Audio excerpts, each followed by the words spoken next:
Okay, so this is Tea Time with Templeton. Today is January 20th, 2021, which is a palindrome I learned this morning as I was reading the fun facts to share with people. My name is Les Brown. I'm the district's Communications and Technology Director, and I'm happy to host today's session. We're focusing on some topics that are kind of pressing related to the start of our hybrid program, which is really exciting. We have kids back in school. And we're all very excited about that. So with us today, we have Dr. Templeton, of course. You can't have tea time without Templeton.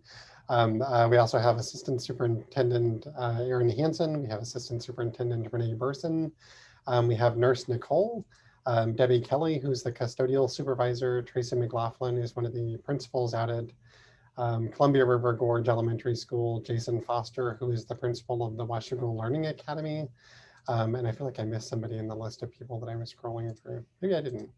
I don't, and then there's Lisa Bennett. You're all the way over on the other side of my thing. So it's me. It's yeah. me. It's me. Okay. I got my Templeton for tea time. Lisa Bennett is the district's athletic trainer, but is here in the role that she's taken on during the pandemic, which is as our COVID officer.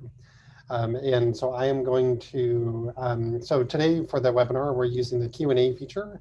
People who are participating as our attendees, you can use the Q&A to submit questions, and we'll have the panelists address those later on.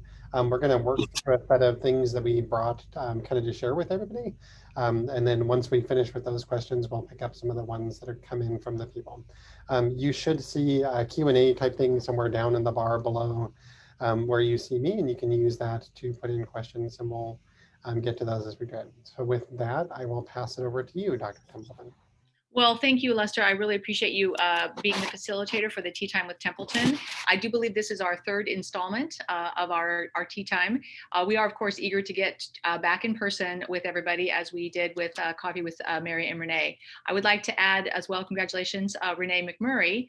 So Renae recently betrothed, and so we're very excited for you and Chris. And so again, welcome Assistant Superintendent Renae McMurray, and I'm going to have to work on that. So back to in-person at some point in the future where we can all have a cup of tea together and share some in-person time. I look forward to that. So far with the Tea Time with Templeton, we've talked about our reopening plans. We've talked about some safety protocols. We had special guest Gary McGarvey talking about our athletics and activities. Today we're going to be focusing once again, which is at the heart of everything we're doing right now, which is making sure we get our schools open safely and get our children back in person as we continue to see this district rise to the top. As we know, nurture and challenge each of our students to aspire to his or her greatness. In the future, as we continue on with our process, I would anticipate some other kinds of special guests like Penny Andrews, our Director of Special Education, coming to talk to us a little bit about what is going on in the world of special education, what are our aspirations and hopes for the future. I would also like to host a time with Margaret Rice, who is our culinary director, as well as our CTE director, to talk about the exciting things that are going on in culinary services as we move to scratch cooking for our children, new distribution, new philosophy around our meals that we actually are launching, which I saw yesterday in schools with children. So that was wonderful.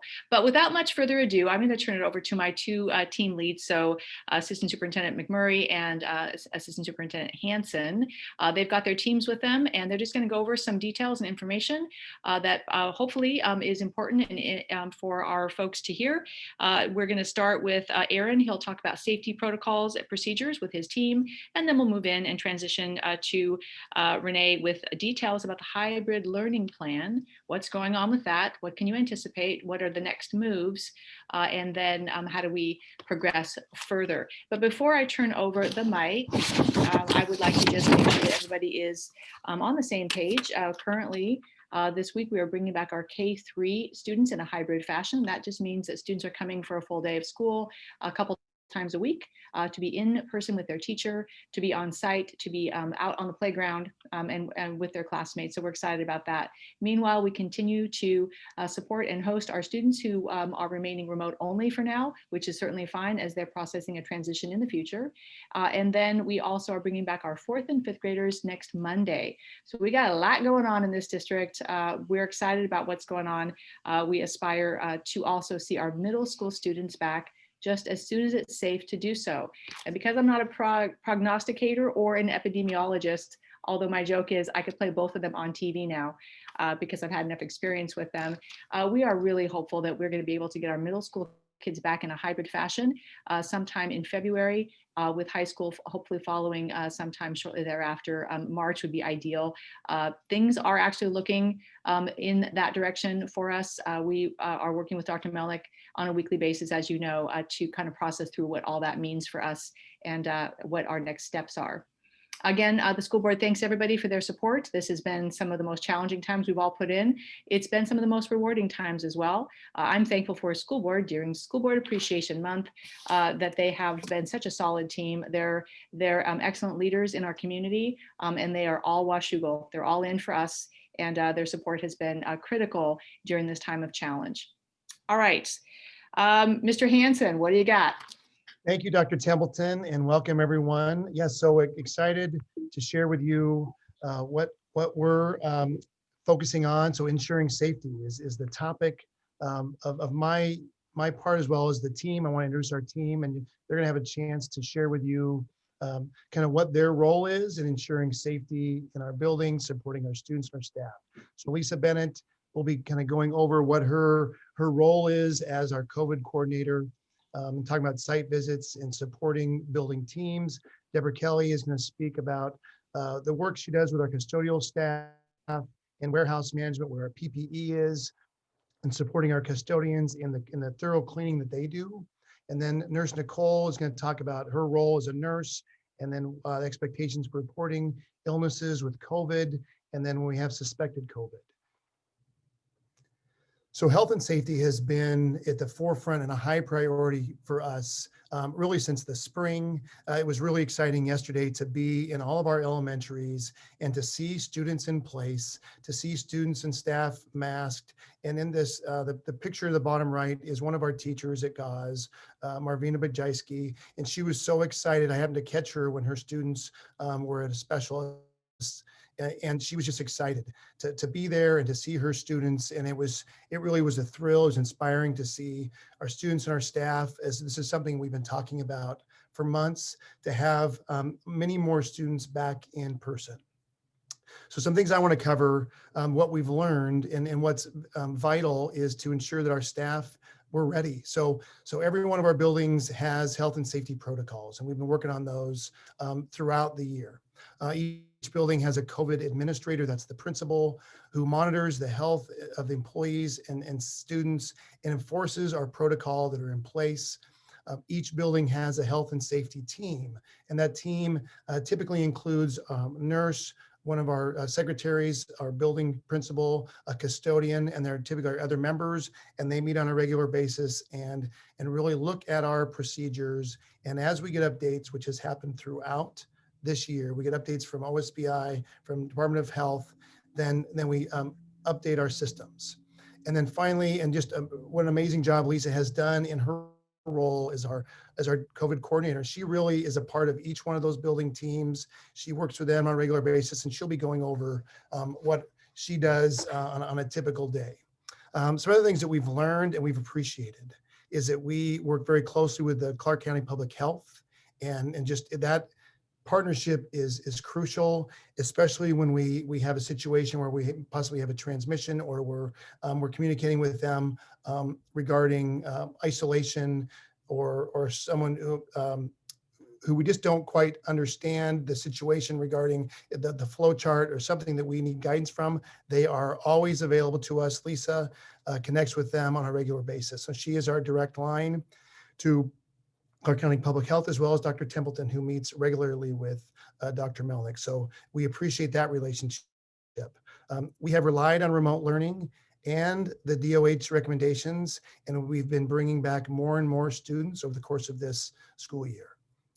Even though we've had these improvements in remote learning, we understand that this is not a replacement for in-person. So that's why we're so excited that we're bringing students back in person and more students, and that continues to be our plan, because we are hearing from our parents and from our students that they're struggling. And so the more students we can get in person on a regular basis, we know the better off that they're going to be. The guidance has not changed as far as how we can protect ourselves. And I just want to take this moment to reinforce that social distancing is key. And we're stressing that with our students and our staff to keep at least 6 feet away, to frequently wash hands in the 20 seconds, sing the happy birthday song to yourself as you're frequently washing your hands. Always wear a mask, and we provide different types of masks for our staff. We also provide masks for our students, depending on the situation. Frequently sanitize the work surfaces and tools and equipment, and that Debbie can talk about that. Avoid touching eyes, nose, or mouth with unwashed hands. And then finally, which is very important, is to stay home when sick. And we're telling our staff, if you don't feel well, stay home. Students and families, if you don't feel well, please stay home. That is the safe thing to do, and then notify us, and we will follow up with guidance.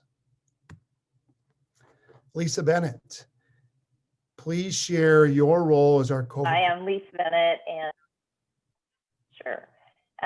So I support each of the building safety teams.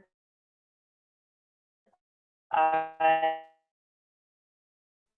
go in and I help put their buildings together, their classrooms, looking at the layouts, the student flow in the hallways, cafeteria usage, gymnasiums, all those things.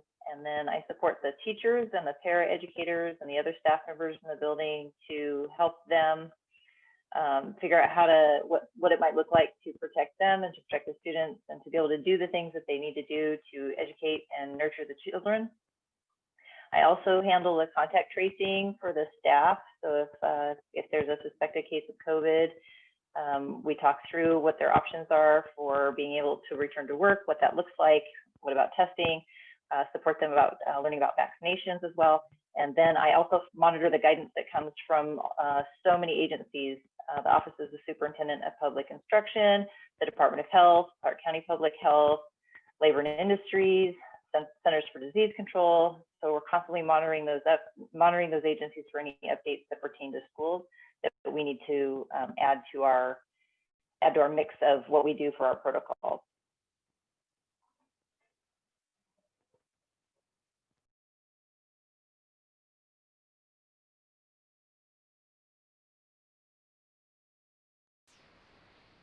Can we jump in here, Aaron? Yes, thank you. Please jump in. Yeah, can you hear me okay? All right, I'm Nicole, and I'm one of the nurses in the district. I'm at CRGE and Jump to Guard. We have 5 other nurses in our district. I'm just going to quickly go over the role of kind of nursing and health services at school, and then just a brief overview of our health and safety protocols, which I think have been pretty widely shared, but just to review it again, since we're actually in person now. So the nursing team, aside from managing the existing health conditions and medications at schools, we're really focused right now on evaluating and managing those with symptoms of COVID, and also those that have a known exposure. So the nurses are following all these students who are reported out for illness and who are close contacts with someone positive for COVID.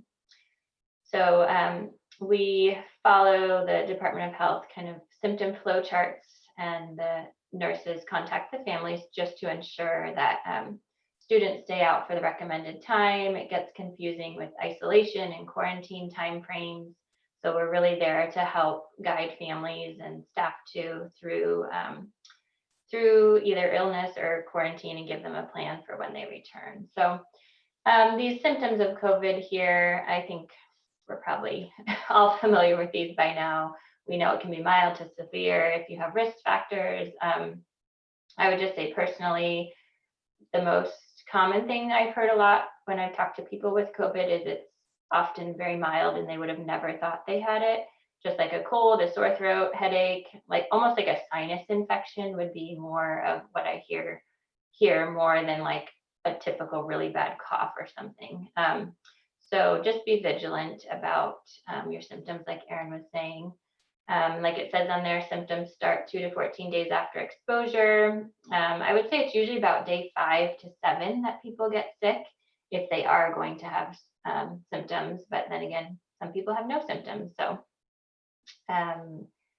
And you can go to the next slide there. Obviously, Aaron hammered this home, and I will too. The expectation is that everyone stays home that is sick. We're really relying on everyone to be prudent about this and determining when you should come to school. If you have any new symptoms or have had a COVID exposure in your house or in the community, it's really important for us to all err on the side of caution right now, just to limit the spread and to protect our students and staff.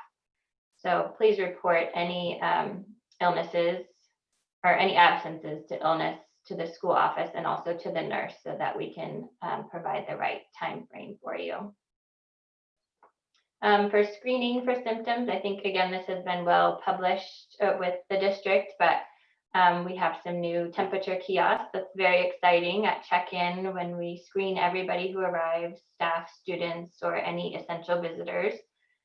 We do a quick visual check of, if kids are looking okay, not flushed or obviously coughing when they show up or extremely fatigued or anything. And then it's important that we keep a log of anybody who does have a fever or symptoms, just in the event that someone does end up testing positive, we can go back and look at that to see who was in contact with that student and what days they were there and everything. So this is a quick overview. So a question that comes up commonly is, what if someone develops signs of COVID at school? What are you going to do? So we have the student report to the health room or the health office, and we keep them separated in an isolation room or area that we've sectioned off only to be used for symptomatic people. And then we assess and supervise them from a distance, the school nurse or the staff, until the sick person can be picked up. So obviously the symptomatic person needs to remain masked. And then we close off that isolation area and have it cleaned and disinfected after the person leaves. Thank you, Nicole. I think I'm going to jump to Okay. Debbie at this point. Thank you so much. And thank you. Okay, Yeah, yay, Nicole, thank you. of course. Go ahead, Debbie. Thank you, Nicole. Thank you, Aaron. So I'm excited to share what the custodial role is to ensure that we have a safe environment for our students and our staff to return to. So just really quick, the cleaning process is to get to allow us to get the disinfectant to the surface. So really important, gets rid of the grime, dirt, whatnot. And then our disinfecting, we have two different products right now that we're using. And one is a Buckeye product, E23. It's EPA approved for the SARS-CoV-2 COVID virus, and it has a 6 to 7 minute dwell time. So we're shifting gears. We've also purchased some electrostatic sprayers. The product that we use in that is it's called Pure Tabs. It has a 1 minute dwell time. It's a lot faster process, and we're not there yet, but we're close to providing another product to our staff, which is a minute dwell time. We haven't rolled that out yet, but it's coming. So their role really is to focus on the disinfecting, and they're hitting their critical touch points, which are desks, tables, chairs, handles, handrails. This is done on a daily basis, sometimes more than once a day, depending on how our students are in and out of the classrooms. We also have a disinfectant wipe that's a 75%, I believe, alcohol, which is available for our teachers to use, say after lunches in the classrooms. They can disinfect the table or the desks afterwards. Isolation rooms, providing what am I trying to say?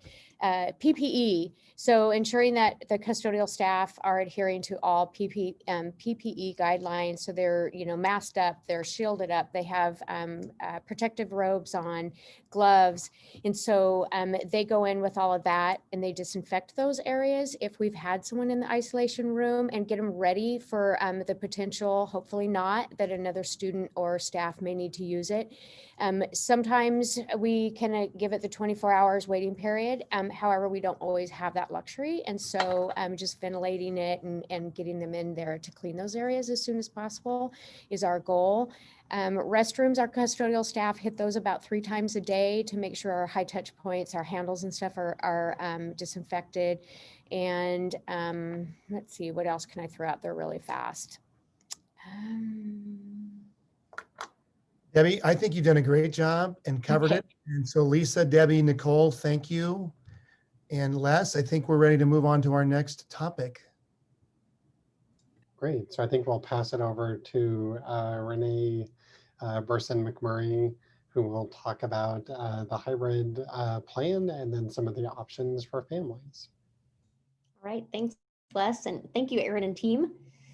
So since our school closures last spring, we've been actively planning for 3 models of instruction to come back. So one was Impact Ed, which is how we started the year. That's our distance learning model. And we started the year remote learning for all students and then added in-person support for small groups of learners. The second was a hybrid model, and that's where instruction takes place through a combination of in-person and remote learning experiences. And the third would be in-person with safety protocols in place. So with the guidance on reopening schools being updated by the Department of Health on December 16th, our principals worked with teams, teachers, the custodial staff, transportation, culinary arts, our safety teams, nurses, counselors. I'm sure I'm missing somebody, but lots of people are involved in developing these plans to finalize the plans for hybrid learning. So the hybrid model provides students an opportunity for in-person learning 2 days a week.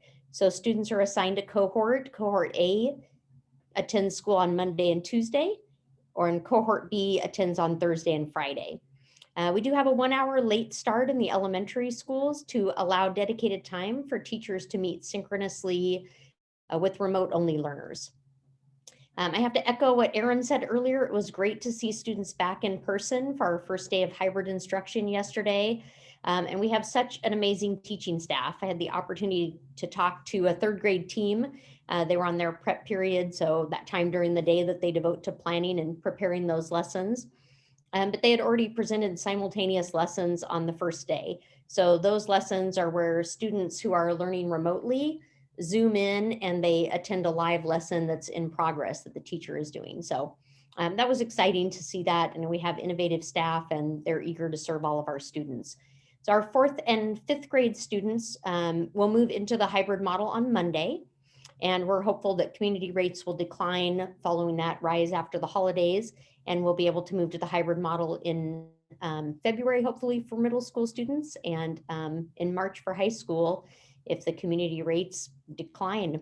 So at this point, I'm going to turn over the floor to Tracy McLaughlin, who's the principal at Columbia River Gorge Elementary, to talk about what's happening and what you can expect in buildings as we roll out that hybrid model for instruction.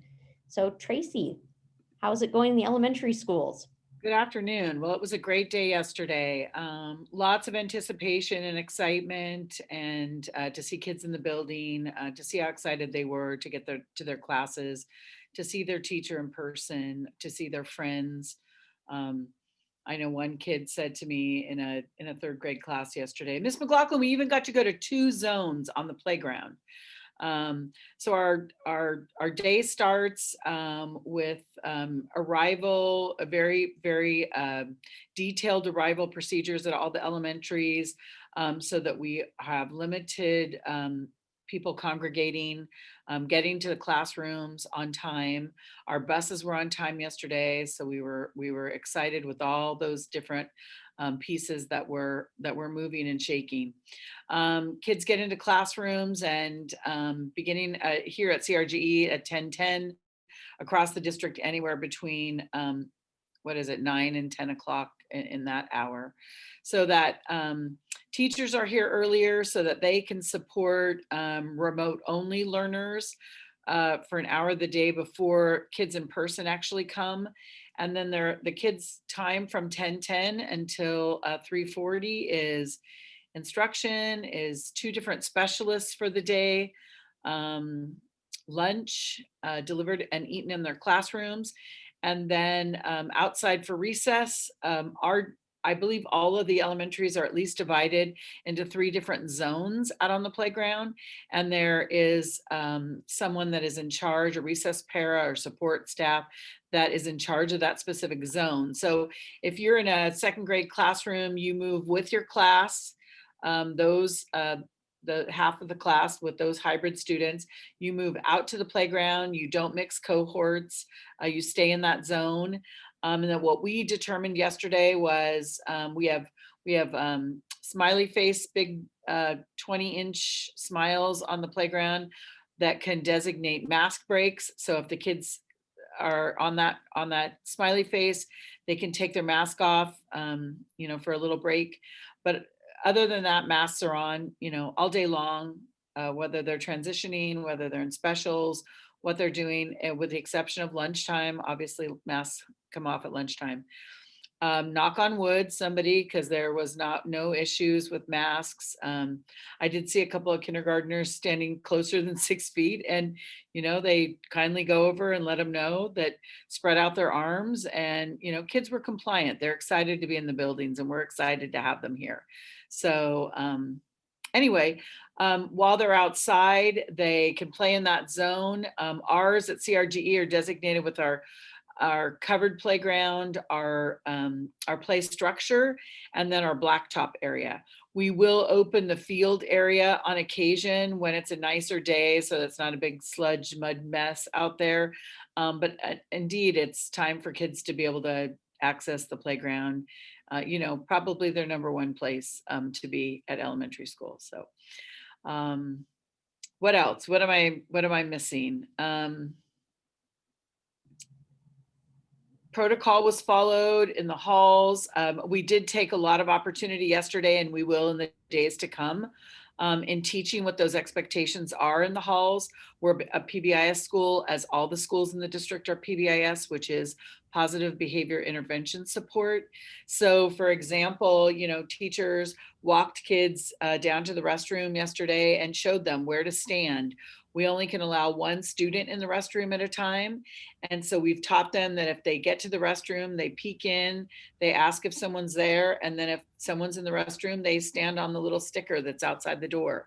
Right now we have kids monitored back and forth to restrooms from every class. Our para staff is available for that support. So also it's teaching kids, how to go in a safe manner, because we're trying to emphasize independence, and we want them to be able to do that on their own. But right now we don't feel like, it's a pretty new place. Everybody's got a mask on, looks a little different. But kids rise to the occasion, as we know they do. And they provide the resiliency that adults may struggle with, but kids are good with it. So lunch went well. Kids receive a grab and go lunch of breakfast for the following day when they leave that day. And those are all free for the remainder of the school year for all students.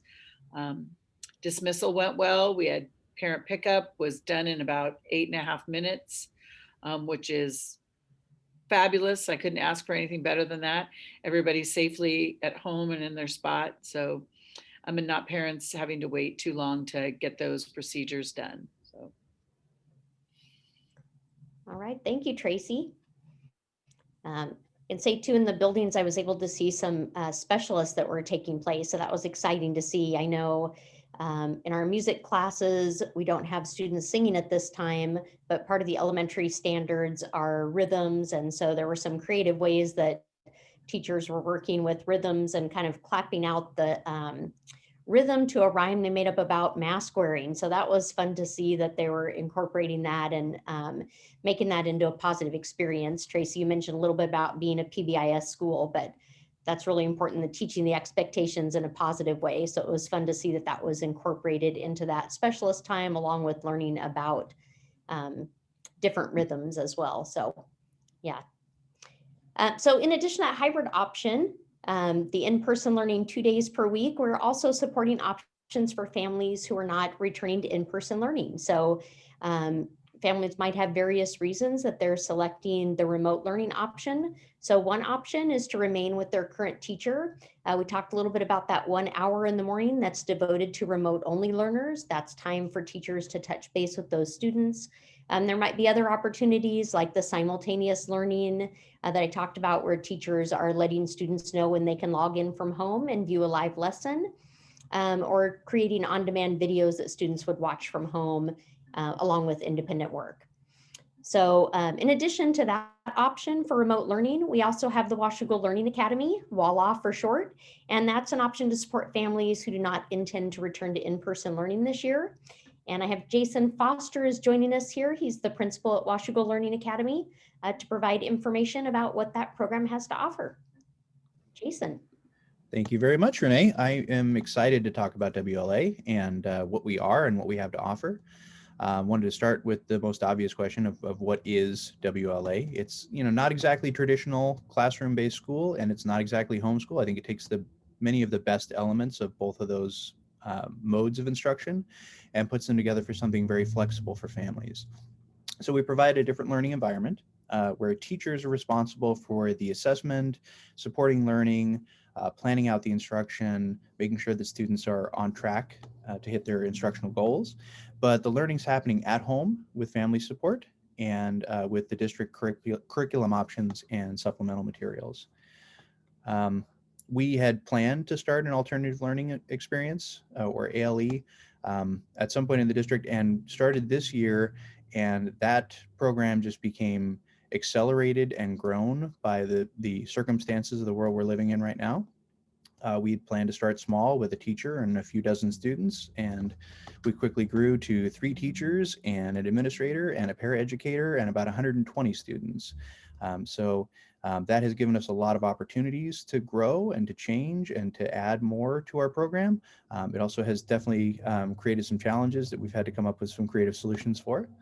But the benefits of a program like with WLA, we have the district curriculum options. So you don't have to worry about trying to find your own curriculum or set up your own learning plans.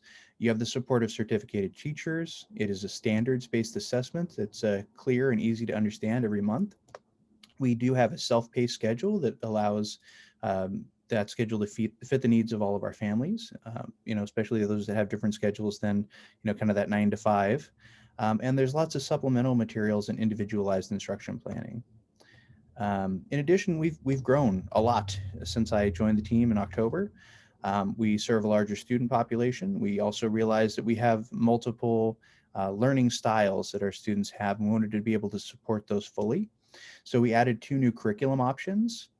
One that is more of our original one was more of a project-based. Then we went to one that also is more audio-visual, has more gamified and interactive education, and one that is more of a traditional kind of worksheet model that allows us to easily print materials for those students who have the need to, or the preference to, have printed materials at home. We have meetings with families. We have a weekly 2-way communication that allows us to keep track of where students are with their growth goals. We also have a monthly progress monitoring model that allows us to check standards progress, to talk about learning successes, to really have it be student-led, and to set goals for next month so that we're always on track. Those are real-time meetings that we have either by phone or by Zoom. And we also follow something called a written student learning plan, which is our guiding document that we set up when we first create our plans with families to make sure that we're meeting all of our learning goals. But it is a living document, and so we can amend that, and we can add and change the makeup of instruction so that we really do have truly individualized instruction for all students. In the future, we plan to expand even more of the classes and materials offered, to have more electives, including when we're able to return to in-person instruction, we'd like to have in-person options, to improve our growth monitoring and reporting so that families have lots of data, and to even grow our student community even further, bringing back local students who might be using other ALE programs within the area. And that is WLA in a nutshell. All right, thank you, Jason, for that information, and thank you to Tracy McLachlan for presenting some information on what our learning options look like in the district. Excellent. I did want to offer, if we ever get to the spot in WLA where you need to have someone do some language acquisition support, I am eager and equal to the task of providing some German language acquisition support, and I think that might be really fun. I know you're like, German, you got anything else there, Templeton? Nope, that's Sounds great to me. what I got. So, well, again, I know Les is going to take over with our next step in reference to our protocol today for tea time, but I do want to thank the teams. Man, you guys, you're all superstars. We couldn't have done it without you. This has been quite the journey, and we are a very transparent organization as well to say, this has not been something that we just snapped our fingers and said, yeah, we're there. This is something that has been an ongoing project since actually last March, when we learned that something has changed significantly within our public education system. So all of the things that our presenters told you about, and by the way, we had to like cut down the presentation because everybody had about 25 minutes per person to talk about the things that they are doing personally to make sure that learning continues for this district and that it safely continues for this district. But anyway, it's just been kind of a life's work, and we couldn't have done it without this team spirit. This is an aggressively positive organization. We will not stand down. We will not go quietly into tonight, because by goodness, we will indeed make sure that every child is rising, that every child is known, nurtured, and challenged. All right, so with that, I've got a, are there any questions? I guess I'll turn back over to Les. So before I do that though, so for those of you that joined us after we started, the question and answer feature is located down in the bar at the bottom of the screen. If you have a question for a specific person, you can address it to one of them. If it's just a general question, we'll kind of pick and choose who we think is best able to answer it. And the first of the questions, I think, is for probably for Renae. And the question is from Rana, and it says, we've seen today the new semester schedule, which I think is from the high school for getting ready for hybrid. What's happening with middle school? All right, thank you. Yes, each of our building principals has been working with their teams to collaborate and develop the schedule. So they've developed draft schedules, and then they're presenting that to their teaching staff. And like I mentioned before, nurses, culinary services, transportation, and making sure that that schedule is finalized before they release that publicly. So that's what's happening behind the scenes, is that each building and principal is creating their schedule for what that looks like for hybrid. So you should see those released very shortly. I know everybody's finalizing those at this stage with their teams. Yeah.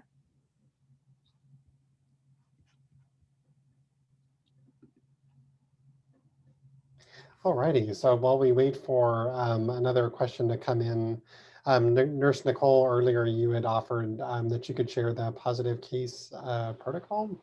If you want to unmute and do that while we see if anybody else has a question they want to answer or ask rather.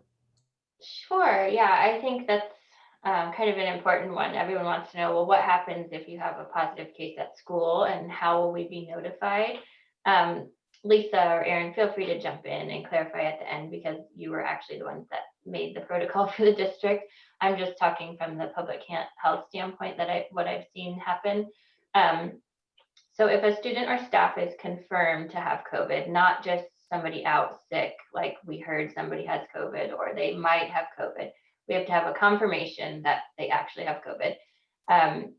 Then we confirm that with public health. Then the principal reviews the documentation. We keep seating charts, attendance, all the cohorts and the contact time for the students' interactions and their time at school, as well as transportation.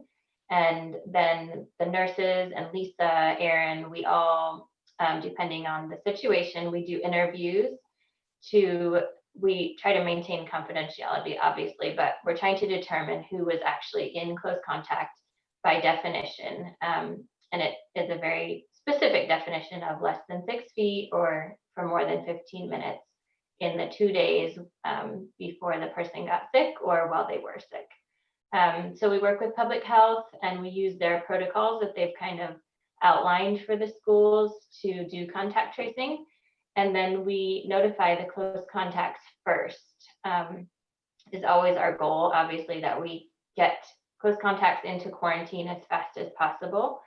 So those people that are exposed are notified, and then the school will notify the entire school community that there's been a confirmed case on the campus. And obviously only if they attended while they were contagious. Doesn't matter if they're at home in remote learning and have COVID.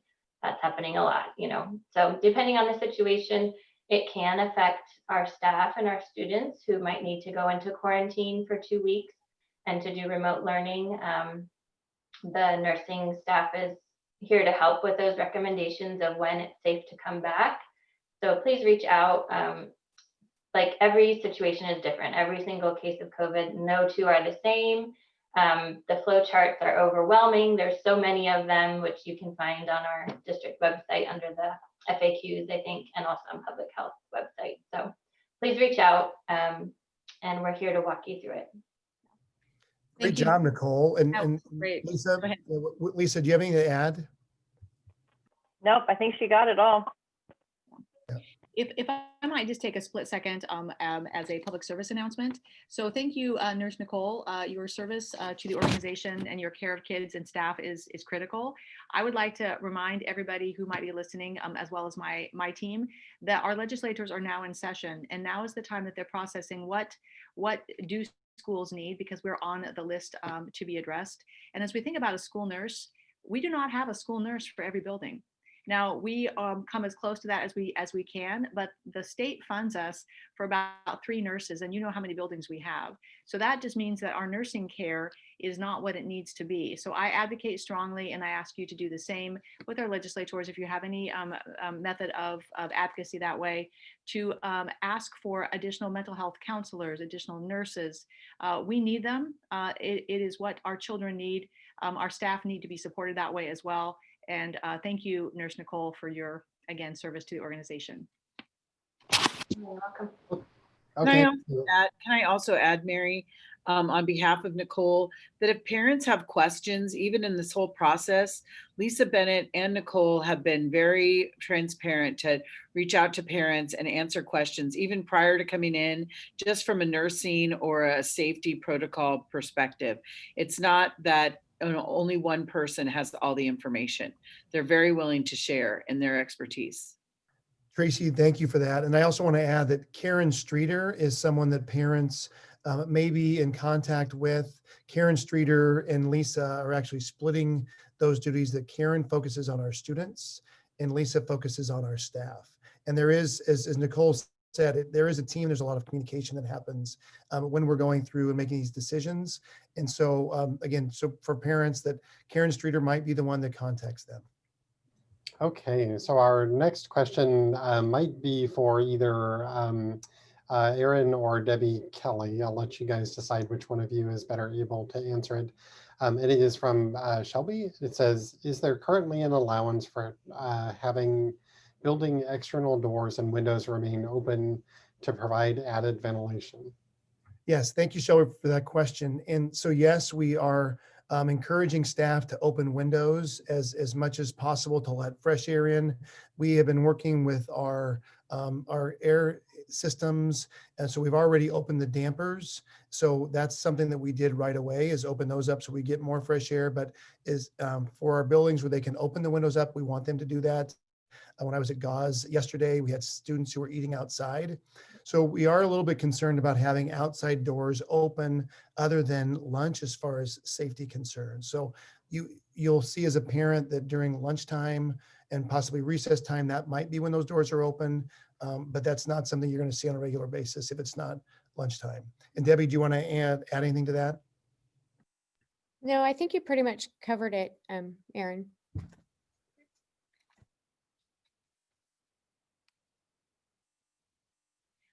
So as we're waiting for more questions, I am just trying to formulate questions that we've heard that perhaps have not even asked. Here's one, and maybe Les, this is for you. This is from me to you.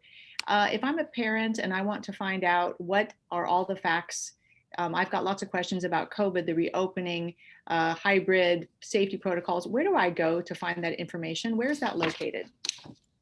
Sure. So on the district website, we have a set of COVID pages. They are under the big red COVID banner, and they're divided up into areas kind of just by category. So the frequently asked questions has all of the health and safety protocols, as well as common questions like things about facility use, rentals, other nuts and bolts type things that have come up. And you can read through all of the information that we've sent out directly to parents, as well as to look through the guidance that we're relying on to keep students and staff safe. One thing that we'll be adding to that sometime in the next week or so is a dashboard of the COVID incidences that have happened. As was noted earlier, I think by Nurse Nicole, we do notify parents at the site where there is a case of COVID once we have a confirmed case, but we do that specifically to the students and staff at that site. And we're making a dashboard that we'll have hosted on the district site just to give people a glimpse district-wide of the type of cases and to help reassure people that the protocols that we have in place are working and they are minimizing the spread of COVID within our school community. Yeah. If I might add, Clark County Public Health for a bit of time was managing a spreadsheet for all of the Clark County school districts. They recently let us know that they'll release that responsibility to us. We eagerly support that. We feel like during this time, the more information that parents and staff can have, the better that it is. So look for that. We're hoping not to see too many instances. We don't think we'll have too many. We'll probably have a few, but that's where you can go for that information. So I think I have another question. This one is also from Rana. Actually, I'll share the other one, which is not a question, but it's from Janae, or I'm not sure how to pronounce the name, Dryden. Thank you for your caring, careful and strong leadership and transparent communication. I appreciate the flexible options you have for families. And then the question I think is probably for Renae, which is from Rana, and it says, will all classes and elective continue to be offered during hybrid? Yeah, the classes and electives will be offered. There is some complexity with classes like band, where we have instruments that are being played, or choir, because the guidance is that students cannot be singing the choir or playing their instruments that are the brass instruments.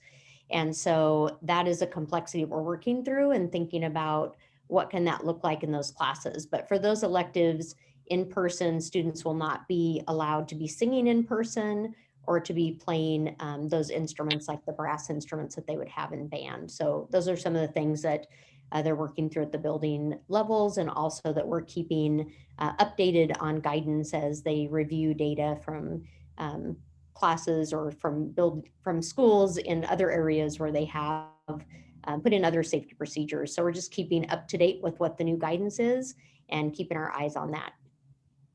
If I might add, and you're like, no way, you're going to add? Yes, I am. So we are advocating strongly at the state level. This is Department of Health that's managing this guidance for us around band instruments and singing. And it's about the aerosols, as you can imagine, as you're singing or playing your flute, as an example. There's a lot of aerosol going out. There's a national study that's been going on for about 6 months, and this is coming to a conclusion. I don't think it's a peer-reviewed study, but it is at least some information that folks are grabbing onto to figure out how can you safely get back to some singing and some band instruments. We are, again, advocating strongly at the state level with Department of Health to take a look at that, take an active look at that information so that we could possibly get some updated information. Coming from a theatrical and musical background for high school, that was it. Singing and being in the musical, right? That was it. And I understand what that feels like for our children to not have that. So as your a superintendent that supports the arts, I'm advocating strongly for that position. Perfect. I have another question. This one is from Tanya, and I think I'll direct this to Mr. Hansen. So the question is, what's the number we need to hit for the hybrid again? She puts in 200 for the high school, 350 for middle school, and a question about elementary. And I think she's talking about the rate per 100,000 averaged over 14 days. Okay, so the question is, if it continues to go up, is that the idea? Or is the question, what's the number? Because you just said the numbers less regarding 350 and then 200 for high school. Right, so she's trying to clarify, and maybe I'll take a stab at this since I'm actually really well versed in this anyway. There is no upper limit on the number for elementary. When the state revised the guidance on in that last week before winter break, what they said is you should reopen your K-5 schools and start doing in-person learning in a hybrid fashion with students. Once you have students in the building, you need to kind of demonstrate the ability to manage the spread of infection. And then you can add grades 4 and 5. For middle school, because they can't cohort students together as aggressively, the number is 350, so 350 cases per 100,000 averaged over 14 days. And so we're a little, we're a fair ways above that at about 470, I think, this week. We do expect that that's going to drop off over the next couple of weeks. The spike that we're seeing right now is the result of the winter holidays and New Year's. So when we get back below the 350 number, we'll provide notice to families and to our staff that we're getting ready to start our hybrid program, and we'll bring middle school back. And it has to get all the way back down to 200 before high school can start. So, and we think that that's a ways off. I think Renae said earlier, we are very hopeful that middle school will be able to start in February, which is just, a couple of weeks away. And then high school probably in March is realistically when we think the numbers will drop to that. Yeah. So the other part of her question is about what do we do? Is there a certain number that we hit where the rate would go, where it would push us back to remote learning, or is there a grace period? And I'll let Aaron take a stab at that. Yeah, so based on the current metric that once we have started, which we have with our K3 and then adding 4-5, we don't need to go backwards and go into again a remote type learning. And I'm confident that Dr. Templeton will continue to be communicating as with the Department of Health and with other superintendents in making a decision if that were to be the case. And again, they meet on a regular basis with Dr. Melnick, and so that will continue. But based off the current guidelines, once we've started, we can continue to start. And as Les just said, and brilliantly Les covered all the different kind of situations in our plan. The only thing I wanted to add or reiterate, which is what Renae had talked about, is our middle school principals and high school principal are working with their staffs currently on the hybrid schedule. So when we are able to move into hybrid with middle school and high school, we're going to be ready to go. Yeah. So that is they're processing that right now. Yeah, and another addition here from me. When we get to the spot where things look good and the guidance is such that we can move forward, sometimes there's not a lot of time between where we were and where we get to go. I know I heard some critique as we transitioned into the hybrid for K3 and then 4-5 from parents saying, oh God, that seems so sudden. I appreciate that. My staff had the same reaction. At the same time, we've all known that hybrid was coming since way back in the summer and then before. We've been planning for that. Unfortunately, the way life is for us right now, outside of my control, I wish I could control things. I know I can't. Things happen very quickly on occasion. And our quest is to be thoughtful, to be prepared, to follow the guidance. But when it's time to get our children back in person, we're going. And so that's how we'll continue to frame the work. I will add just one small word around high school, only because I just am so, I'm eager to get our high school kids back as well. There is there's a word in front of 200 and it says about 200. So I'm going to be, of course, processing that with Dr. Melnick, Clark County Public Health. And there's other things that we're looking at as well as we make these decisions. And you can pull up the decision tool for yourself, but we are looking at things like what social and emotional wellness, mental health wellness of our children. We're looking at academic loss of some of our children are struggling. Some children actually are doing really, really well. We know that, and that's a good thing. We're also looking at other kinds of indicators within our community. Some of those things happen to be, I'm looking at the list right now, trends in positivity, trends in cases and hospitalization. So there's a lot that goes into it, and that's why I feel very fortunate that Dr. Melnick and Dr. Krager, who's the deputy chief, the health officer for Clark County, has been with our superintendent group once and twice a week, sometimes to help us guide through this process. And again, I'm thankful for a school board that has been very thoughtful, very safe, and also just as eager as I am to get the kids back in person as soon as it's safe to do so.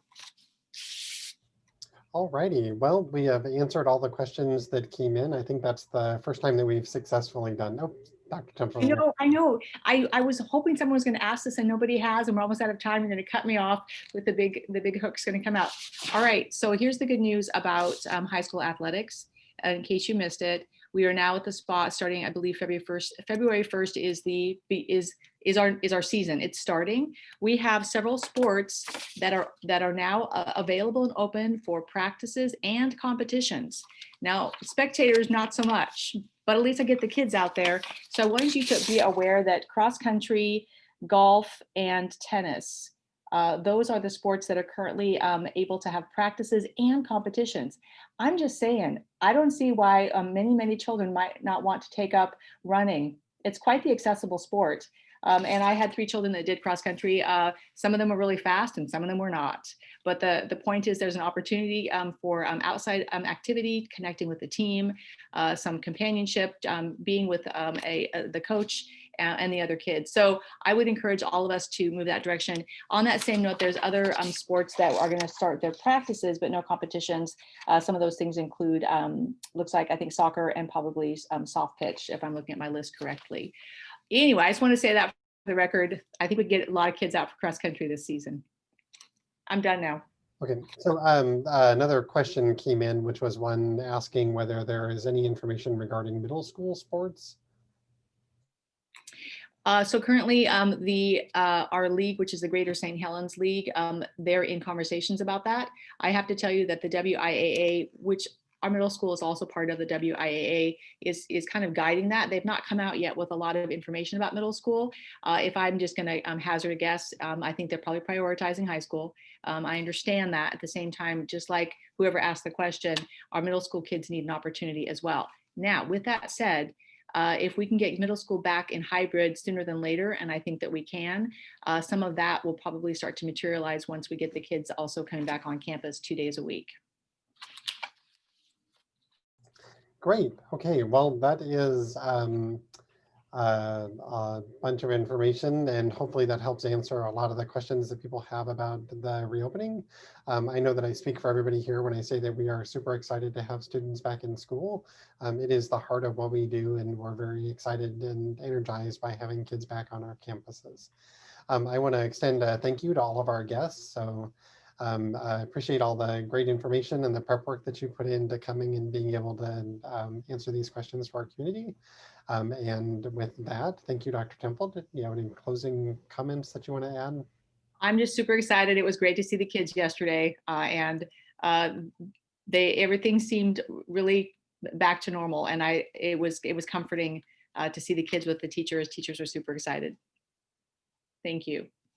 Okay, well, thank you, everyone. We're going to end the recording and end the session. Appreciate you all. Take care.